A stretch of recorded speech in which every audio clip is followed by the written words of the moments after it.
So why don't Nigerians want the US to come into Nigeria? Imagine those scenes in a movie where a thief would point a gun to the face of who they want to rob and ask them, your money or your life?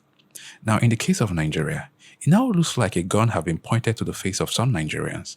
And the question is, your resources or your life? Obviously, the answer has become resources over their lives. Most Nigerians have chosen their resources over their lives.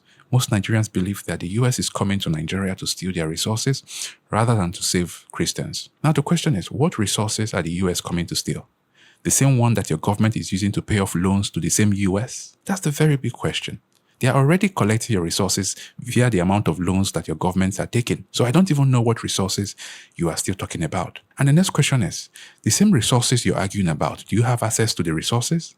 Countries like Saudi and other countries with same resources are doing well with their resources, but Nigerians are just picturing theirs from a distance. Now, I have understood that most of the Nigerians who are arguing that the US is coming to Nigeria to steal their resources rather than save Christians are Nigerians who don't live in the north or areas where this insecurity is being cooked, meaning people who are behind their keypads telling the world that they don't need the US in Nigeria are people who are feeling safe in their own environment, people who would not take a ride from one state to another, people who can take flights without struggle. Those are basically the people who are telling the US not to come. But the people in the north, people who are suffering, are the people telling the US to come. Now you have to understand this. When you're in danger, you don't choose who comes to help you. Even your enemy at that time is allowed to help you. Maybe later you can discuss your differences. But at the time when you're in danger, you don't care.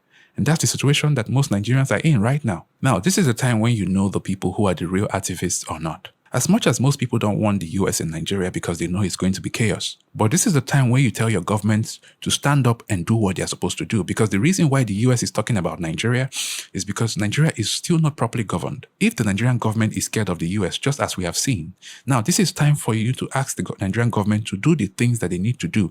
All those requests you're making, this is the right time to ask the government to do those requests that you're asking for. Rather than stand up and asking the US not to come, so you prefer to suffer and die because you want to protect resources that you know nothing about. In 2026, Nigerian people will be paying more taxes like countries who don't have resources. So what resources are you talking about? You're already paying more taxes and your government is taking more loans because now it looks like your government does not have money. So if you have resources, you should have money. Now you have resources and you don't have money.